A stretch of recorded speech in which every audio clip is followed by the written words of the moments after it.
Salam sahabat tutu, kita generasi untuk Sio Tikus tahun 2022 di bulan April ya. Kehidupan, hoki, rezeki semua ya, jodoh, karir, pekerjaan, kehidupan ya, asmara semua ya, kita akan lihat. Kita intip sedikit ya, ternyata udah ada kartu yang keluar ya. Bagaimana kehidupan Sio Tikus di bulan April? Sio Tikus ada sesuatu yang masih mengganjal di hati kalian ya, terutama di hubungan kalian. Rupanya ada beberapa Sio Tikus yang mempunyai permasalahan ya. Ada masalah di dalam rumah tangga tampaknya ya. Kita akan lihat ke depan nanti ya. Ini kehidupan total global secara umum seperti itu.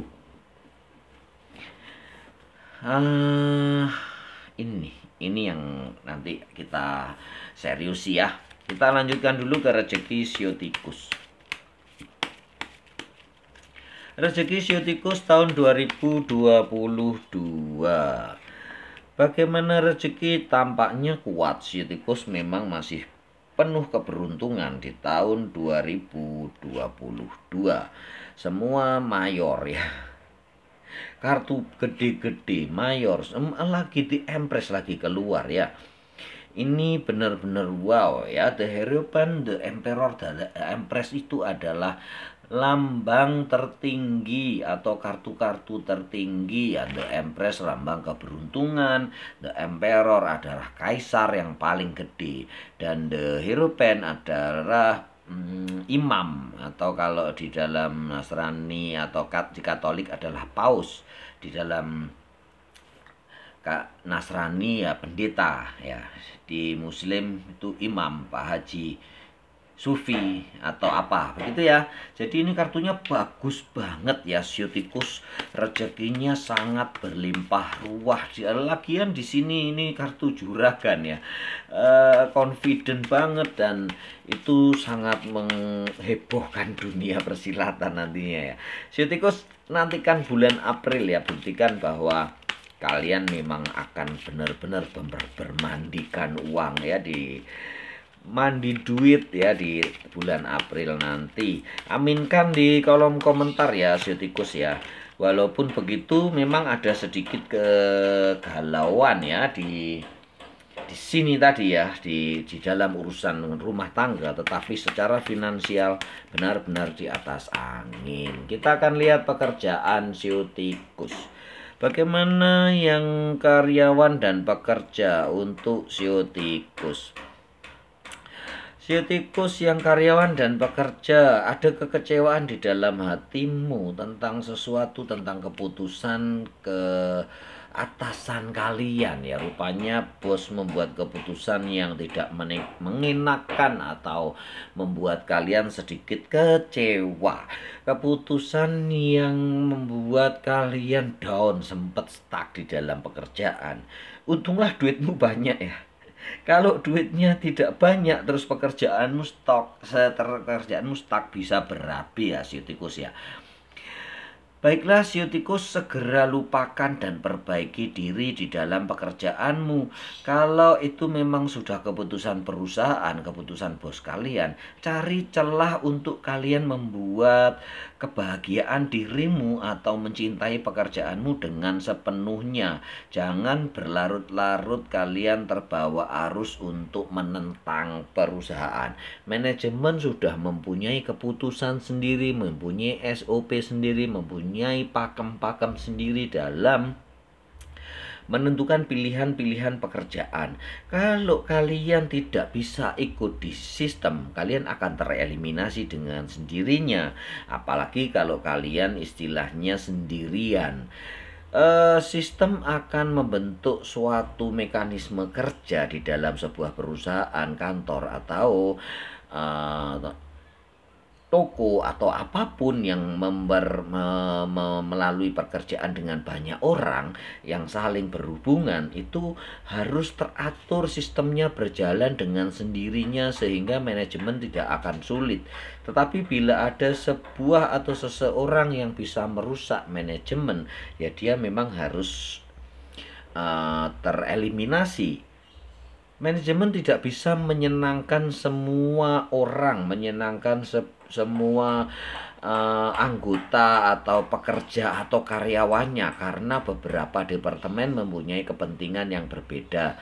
Contohnya ya, departemen persediaan dan departemen marketing.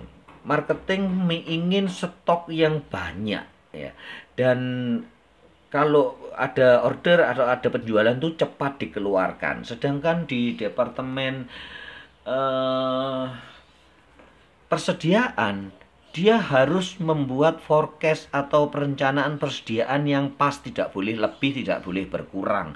Dia harus merencanakan sebaik-baiknya kalau sebulan ini bisa menjual sekian, jadi stoknya cuman lebih sedikit, tidak boleh lebih banyak, paling maksimal ya lebih 20%. Itu untuk menjaga biaya gudang ya. Biaya penyimpanan itu besar, walaupun banyak sekali aspeknya ya. Kalau mau lebaran boleh stok banyak-banyak untuk mengantisipasi akomodasi atau transportasi yang kemungkinan akan terganggu.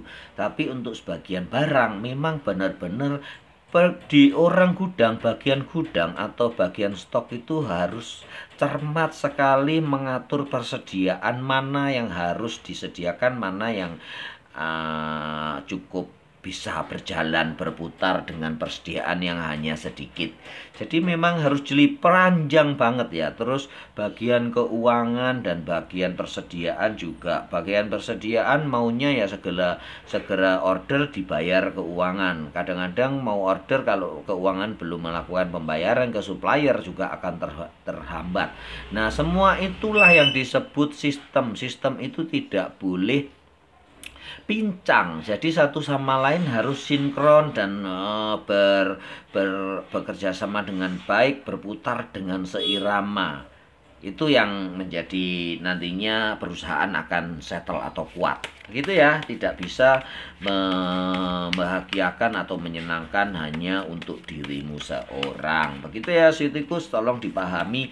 Jadi berdamailah dengan hatimu, terus bekerjalah dengan baik dan evaluasi dirimu sendiri, jangan biarkan kekecewaanmu itu berlarut-larut. Intinya begitu ya. Kita lanjutkan untuk yang pengusaha ya.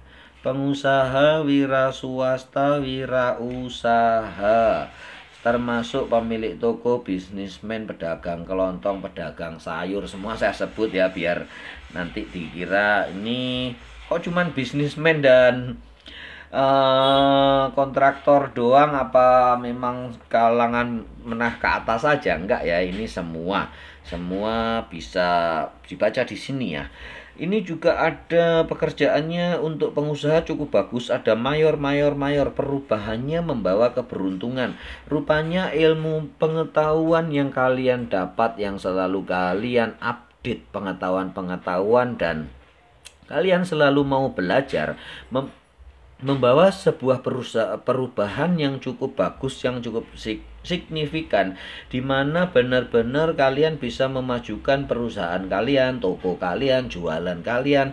Sekelas mungkin ya tukang sayur juga, dia sudah walaupun tidak terorganisir atau tidak tercatat, mereka biasa juga sudah secara alamiah menghitung stok, menghitung berapa yang harus dibeli. Misalnya nih penjual bakso, mereka sudah mengira-ngira ya, hari ini mau beli daging berapa, bumbu berapa, kuahnya berapa, sayurnya berapa ya. Mereka juga tidak mau terlalu banyak, karena selain membuang-buang modal, juga stok itu memakan banyak tempat, itu ya. Rupanya bagus banget ya untuk pengusaha Shio Tikus, akan kuat, dan di bulan April itu rezekinya akan sangat berlimpah ya. Kita lanjutkan untuk keluarga Shio Tikus ya. Kita akan pakai kartu yang pakai KK ya, kartu keluarga. Bukan ya, ini kartu yang biasa, sangat akurat ya untuk kehidupan keluarga ya. Kita akan lihat bagaimana keluarga Shio tikus balance ya. Ada balancing di sini. Ada The Empress di sini. Tadi di sini ada apa ya? Tadi ada sign, rupanya di situ ada sesuatu yang harus diperhatikan.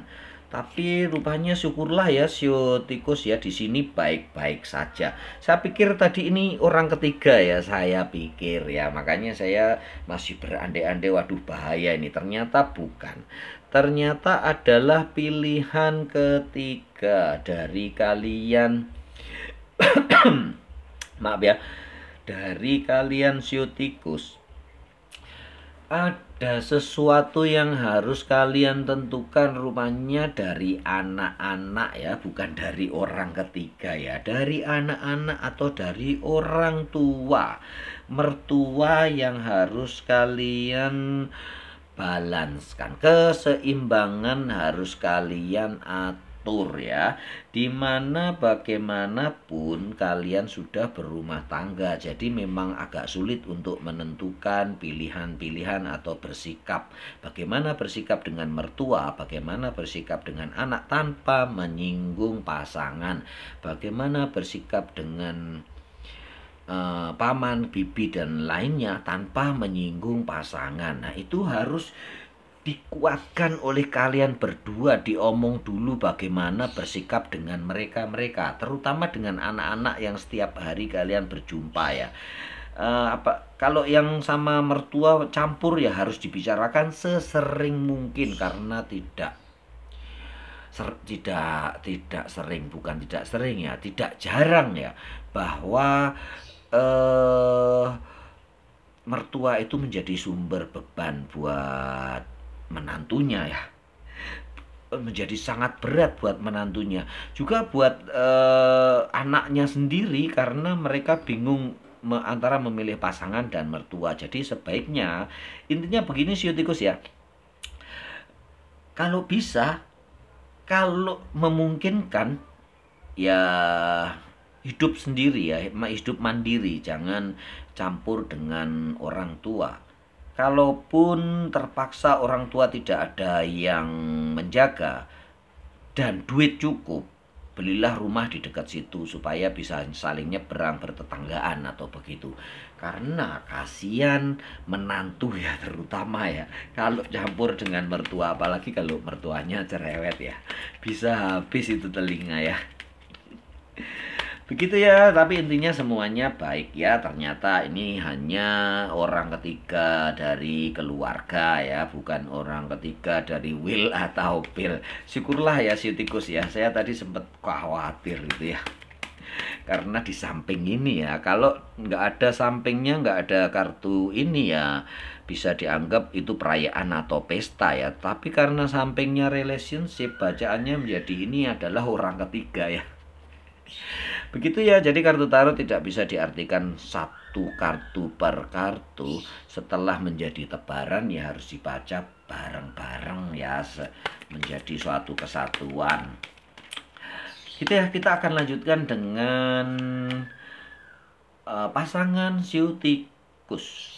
Pasangan Shio tikus ada justice di sini ya. Pasangan kalian juga harus seimbang, menyeimbangkan antara hampir sama sih dengan balance ya di sini.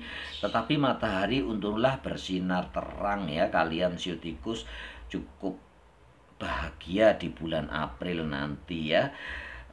Hanya ada harapan-harapan yang harus kalian buat atau perkuat bersama supaya hubungan kalian semakin dekat. Perbanyaklah ketemu ya di bulan April nanti Shio tikus ya. Mungkin semoga PPKM sudah nggak ada lagi, PPKM-an ya.